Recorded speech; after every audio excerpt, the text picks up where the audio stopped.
fais cette vidéo pour te dire qu'en ce moment même, il y a de grandes chances que ton entreprise perde des centaines, voire des milliers d'euros chaque mois, sans même que tu t'en rendes compte.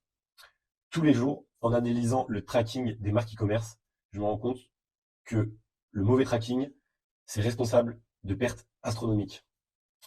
Dans la plupart des entreprises que je rencontre, le tracking, ça se résume à mettre un script sur une page de confirmation, ou dans le meilleur des cas, d'utiliser un plugin qui est censé s'occuper de tout. Actuellement, si ton entreprise a un tracking classique, sache que vous perdez environ 50% de vos données, et ces 50% de pertes, ça impacte très fortement et très concrètement vos résultats. Pourquoi? Premièrement, parce que vous payez trop cher votre trafic sur les régies publicitaires comme Meta ou comme Google Ads. En fait, vu que vous renvoyez l'information qu'une commande a eu lieu sur votre site seulement dans 50% des cas, l'algorithme qui est censé s'optimiser autour des ventes qui sont réalisées sur le site, cet algorithme il s'optimise lentement et du coup il continue de vous ramener un certain type de trafic qui pourrait être une, deux, voire trois fois plus qualifié. Donc, premièrement, vous payez trop cher votre trafic. Deuxièmement, vous prenez sans cesse des mauvaises décisions.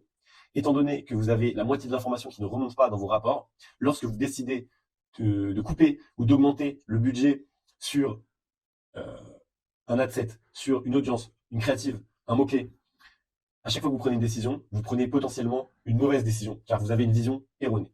Ces mauvaises décisions, plus le fait que l'algorithme s'optimise mal, ça se cumule, ça se multiplie, et c'est un grand cercle vicieux qui vous fait perdre chaque jour, chaque semaine, chaque mois, des sommes qui sont très grandes et qui sont en proportion du budget que vous dépensez en marketing.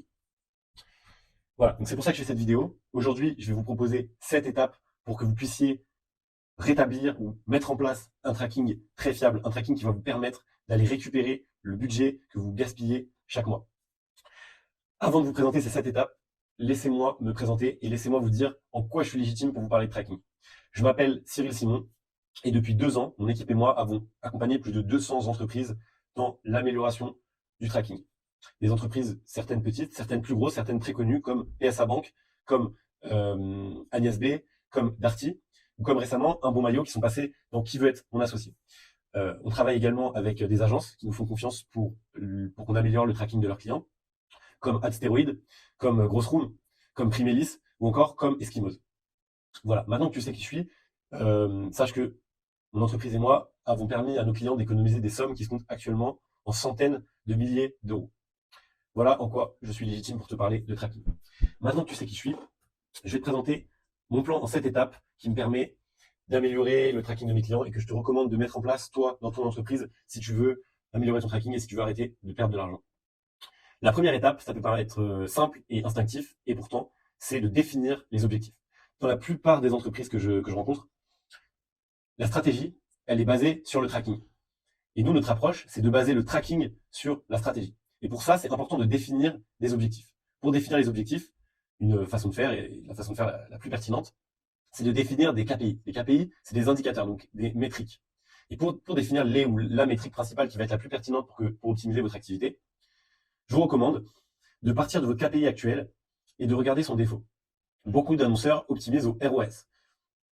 C'est parce que, historiquement, c'est ça qui a été conseillé, et aussi parce que, en termes de tracking, c'est ce qui est disponible. Le ROS, c'est donc le retour sur investissement publicitaire, et c'est pour 1 euro investi, combien on a généré de ventes.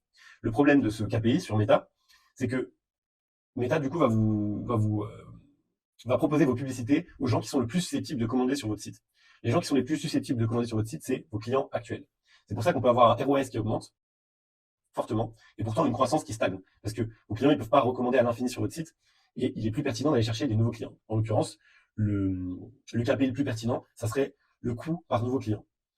Et donc ça, il faut le prévoir, parce qu'on va mettre à jour le tracking pour pouvoir optimiser sur ce KPI. Ensuite, c'est également l'étape, donc l'étape de planification, où on va voir comment on peut améliorer le tracking sur les plateformes publicitaires grâce à nos données. En fait, ce qu'il faut comprendre, c'est que pour faire baisser les coûts d'acquisition, il faut qu'on donne un maximum d'infos sur nos clients aux régies publicitaires, de façon à ce qu'ils fassent le lien entre les clients de notre site et les plusieurs milliards d'utilisateurs qui sont sur leur plateforme. Pour ça, on va utiliser des identifiants uniques, comme des adresses email, des numéros de téléphone, des noms, des prénoms ou des adresses postales. Tout ça, bien sûr, c'est avec le consentement de l'utilisateur et on va les utiliser hachés, ces données. Mais c'est pas le sujet. Une fois qu'on sait exactement les données dont on a besoin, les KPI et ce qu'on va chercher à faire dans notre projet de tracking, il faut formaliser ça dans un plan de marquage. Je vous mets un exemple de plan de marquage ici. Le plan de marquage, ça peut paraître optionnel et pourtant, c'est vraiment la base d'un projet de tracking. C'est vraiment là où on va formaliser toutes les actions qu'on veut traquer et pour chaque action, qu'est-ce qu'on va avoir besoin comme information. Une fois que le plan de marquage est bien cadré, on va pouvoir passer à l'étape de mise à jour du site. Cette étape-là, c'est celle qui est négligée dans la plupart des cas par les entreprises. Dans la plupart des entreprises, la mise à jour du site, ça va être simplement d'installer un script sur chaque page du site. Donc nous, on recommande d'installer un script sur chaque page du site, bien sûr. On recommande d'installer Google Tag Manager, qui est un gestionnaire de balises, sur chaque page du site. Mais il faut aller plus loin. Il faut installer une surcouche data layer. Donc un data layer, c'est un tableau qui va être dans l'entête de votre site, que Google Tag Manager va pouvoir lire. Et ce tableau, il faut qu'il soit mis à jour à chaque fois qu'un utilisateur réalise une action clé avec toutes les informations liées à cette action. Exemple, c'est par exemple, si un utilisateur passe commande sur votre site, il faut que le tableau soit mis à jour avec donc le fait qu'il a passé une commande, le montant de cette commande, les produits qui ont été achetés dans cette commande, savoir l'adresse email de l'utilisateur qui a passé la commande, est-ce que c'est la première fois qu'il passe commande sur le site. Voilà. Donc, pour mettre en place un data layer, soit vous avez un CMS connu comme Shopify, WordPress, PrestaShop. À ce moment-là, vous pouvez installer un plugin qui va vous simplifier la vie. Soit vous pouvez passer par un développeur. Vous pouvez même combiner un plugin à un développeur pour utiliser la force du plugin, mais rajouter une surcouche pour aller encore plus loin que le plugin. Voilà. Une fois que vous avez un data layer en place, on peut installer Google Tag Manager. Donc Google Tag Manager, c'est un gestionnaire de balises qui va être chargé sur l'appareil de l'utilisateur qui consulte votre site. Vous allez aussi synchroniser votre gestionnaire de balises avec la bannière de consentement. Et donc, le conteneur web va envoyer des événements à chaque fois que votre data layer est mise à jour et aussi en fonction du consentement. Avant, c'était donc l'appareil de l'utilisateur qui envoyait les requêtes directement vers les serveurs de Meta et vers les serveurs de Google lorsque une action clé était réalisée sur le site. Ça marche plus parce que maintenant, il y a des bloqueurs de publicité qui bloquent à chaque fois que l'URL du serveur est externe à celle du site. C'est pour ça qu'on va passer par un serveur de tracking. Le serveur de tracking, c'est un serveur comme les serveurs de votre site qu'on va donc qu'on va utiliser et qui va faire un intermédiaire entre le conteneur web et les serveurs de Google, de Facebook ou de TikTok. On va installer Google Tag Manager serveur sur le serveur de tracking. Donc pour les outils de serveur de tracking, il y en a plein. Et le plus connu, c'est Google Cloud Platform, qui est l'outil de Google. Mais vous avez des outils moins chers et plus optimisés avec des services clients français, comme Addingwell, que moi je recommande. Donc voilà, ça c'est le site de Addingwell. C'est un outil de serveur de tracking qui est très efficace, très rentable. Voilà. Donc une fois que vous avez mis en place le conteneur web, enfin le data layer, le conteneur web et le serveur de tracking, vous allez pouvoir tester ça sur un environnement de développement parce que le tracking, c'est une fonctionnalité comme les autres du site. Et donc avant de la mettre en prod, il faut absolument la tester, voir si chaque action est bien traquée, si chaque action remonte bien vers votre serveur de tracking et si chaque action, votre serveur de tracking renvoie bien les requêtes vers vos régies publicitaires. Voilà. Une fois que votre setup est vérifié, vous pouvez le mettre en prod. Et à partir de ce moment-là, vous allez avoir un algorithme qui s'optimise mieux, donc du trafic de meilleure qualité à moindre coût.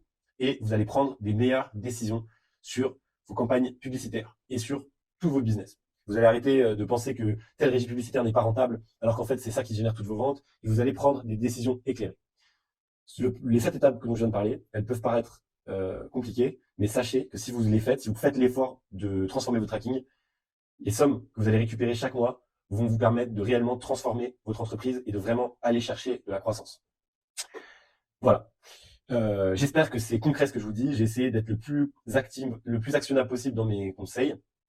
Si vous voulez aller plus loin et si vous voulez que je vous propose des solutions personnalisées pour votre entreprise, je réalise chaque jour des appels de consulting offerts. L'objectif, c'est de vous proposer des solutions vraiment concrètes pour aller chercher ce meilleur tracking et ces sommes que vous perdez chaque mois. N'hésitez pas à réserver un appel dans la description. Je serai ravi de vous rencontrer et de vous proposer des solutions. Voilà, je vous souhaite une bonne fin de journée. À très vite. Ciao.